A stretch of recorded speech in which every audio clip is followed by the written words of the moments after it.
Well, I think you nailed it when you talked at the top about intentionally sort of setting the global economy on fire. It's part of the playbook. It's not just disruption at home, but abroad as well. And it is good to see, our partners, as long as they remain our partners, saying, hey, we're drawing the line in the sand here. Now, we'll see how much they back that up.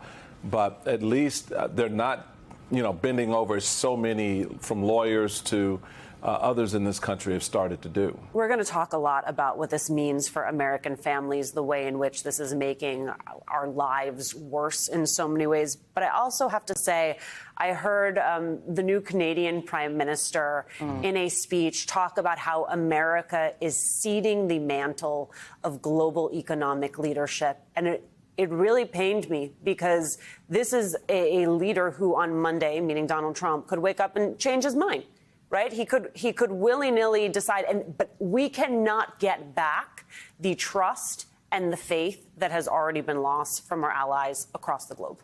The people cannot get back the money that they've lost in their 401ks and their pensions because the market is going like this. Can I just note, I got an email from Steve this morning. Steve watches the show. We love Steve. And Steve just got back from a Viking cruise tour with he and his wife, and they did Southeast Asia. And they talked about the fact that their tour guide in Hanoi was telling them about the new Trump Club coming, the golf course coming to Hanoi, Vietnam.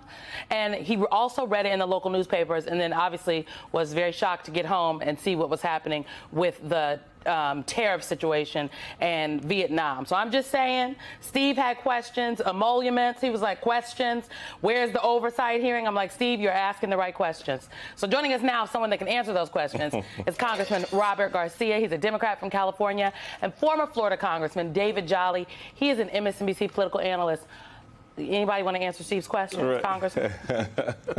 I mean, look, I think, we should be very concerned about the tariffs and what's happening right now. This is the single most disruptive thing that Trump could do to the economy. This is the biggest tax increase that Americans are going to see in a generation.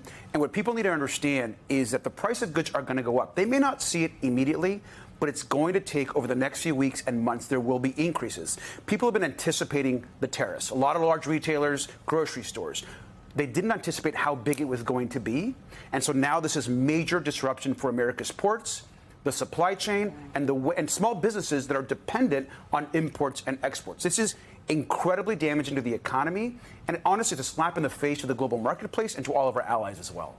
David, I'm going to play a little bit from Jerome Powell, who, in speaking at the Society for Advancing Business Editing and Writing, had this to say about what this moment is relative to higher inflation. While uncertainty remains elevated, it is now becoming clear that tariff increases will be significantly larger than expected. And the same is likely to be true of the economic effects, which will include higher inflation and slower growth. While tariffs are highly likely to generate at least a temporary rise in inflation, it's also possible that the effects could be more persistent. So the possible effects could be more persistent, and one of those effects, goes to what Simone and I and Alicia were talking about before, and that is, well, how the impact is on my 401k. I have a buddy of mine we kind of got this rolling track now since the Dow dropped the first time 900 points. And he lost $15,000. Well, he lost $17,000 yesterday. So he's down in his retirement $32,000 in 3 weeks. He's not getting that money back in another 3 weeks. How do you see the longer term horizon relative to inflation, not just the tariff piece, but the domestic economy for families and communities that are going to have to struggle through higher prices, fewer resources available for retirement because it's just evaporating because Donald Trump doesn't give a damn about your money? Yeah, Michael, let's start with a snapshot in time, a real statistic measurable by consumer confidence. Donald Trump has had a greater impact on economic uncertainty than COVID-19 did. Think about that. In a matter of 75 days, Donald Trump has proven worse than COVID for economic uncertainty. That's your buddy. That's families across the country. Those are consumers, low income, high income, wherever they are. And I think what's fascinating with this issue that we may not see with others in the same way, and I agree with Robert, there's a latency to this where it's going to get much worse, is, Donald Trump kind of mastered the low propensity, low information space. Whether because his message was right or in this last election he turned out new voters and got more new voters to turn in his direction. But it was a low information space that kind of ignored, as we know Donald Trump does, the nuance of policymaking or the secondary or tertiary effect of promises that can't be kept. Donald Trump just says, hey, I'm going to fight for you. You're going to be better off, all these things. And it cracks through the low information space. A lot of issues don't, because federal policy making is clunky, because there's latency, because maybe it doesn't impact people's home directly. This one does. Donald Trump is actually shattering the low propensity, low information space with all bad news. It is economic anxiety. It is higher prices. It's why we see now Donald Trump being measured as being worse than COVID, because the low propensity space is saying, hold on, what just happened? And I think what Donald Trump is really missing here, we know he doesn't understand the economics. That is absolutely clear by his language and his behavior. But to Alicia's point about the world economy kind of moving on, I'm not sure Donald Trump realizes that the world economy may not need the United States of America in 2025. In the past, in trade wars, we were the heavyweight where maybe we knew we could win. I'm not sure we win this trade war. You're seeing other nations begin to align. Other nations begin to say, well, we will replace America as a trading partner with this other country, or we will create new regional trading agreements. There is a good possibility that Donald Trump just launched a trade war that doesn't just cool off, doesn't just return back to baseline, but a trade war that the United States loses. And it is because of his ignorance, but also because of his vanity that he's gotten us into this. I don't know how he gets us out of it, truly. Let's talk about the ignorance and the vanity. While all of this is happening, Representative Garcia, you got the President of the United States busy golfing.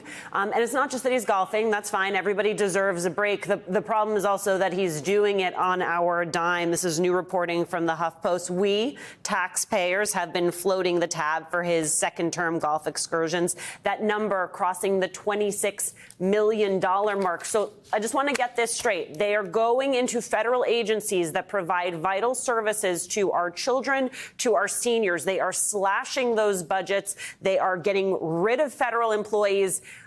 But we have found $26 million for the President of the United States to drive around his golf course. Am I getting that right, Congressman?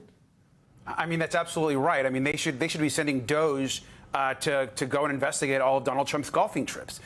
The simple fact that the day after and the days after he basically crashed the market, destroyed our economy, hurt workers, is going to raise the cost of housing, because actually construction of housing is going to get dramatically more expensive.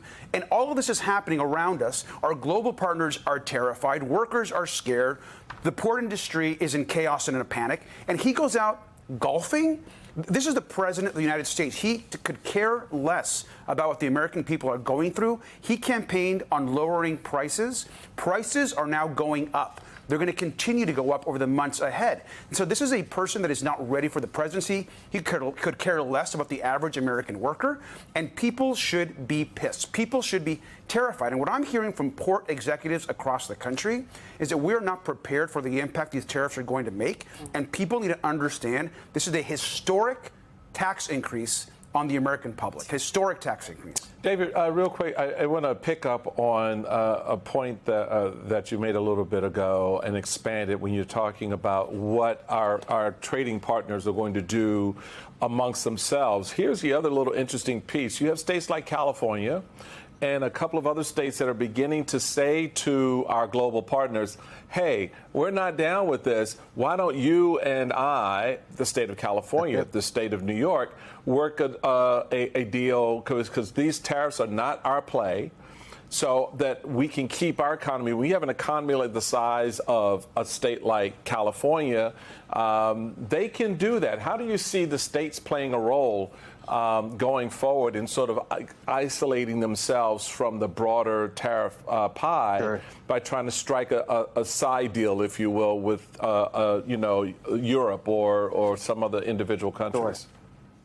I actually think that gets in some really tricky areas that I hope are successful. I'm not sure they will be once you bring in the federal government and their ability to excise taxes. But I love that states are thinking that way because they're thinking about how do we protect our consumers? How do we protect our people? How do we protect our voters? And, you know, to this notion of other nations moving on as well, what's missing here is Donald Trump does not have a vision for what he's trying to get out of this. When Republicans who are freaking out trying to defend him say, just give it some time, it will fix things. What are we trying to fix? We have historically tight labor markets. Wages are going up. Inflation has steadied and was coming down. What is the problem we're trying to fix? Because if Donald Trump wants to domesticate industries, he hasn't given us that vision of how to do that. And oh, by the way, if you pull that off, if you start manufacturing tennis shoes here in the United States, do you know how much those shoes are going to cost? If you redomesticate that industry, nothing about the economics here work.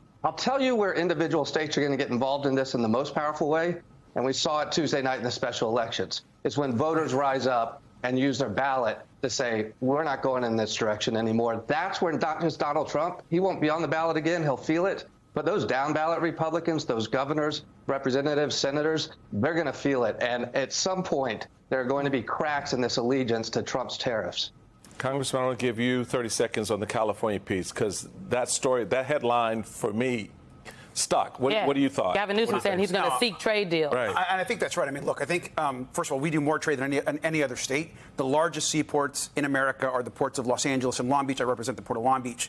We're going to have to work with countries directly. I mean, he's causing massive chaos right now to the California economy. We're a dependent economy on trade. And that's not just for California, but the rest of the country. And so our trading partners are incredibly angry, as they should be, and Donald Trump has no idea what he's doing with the economy. I mean, it's crazy.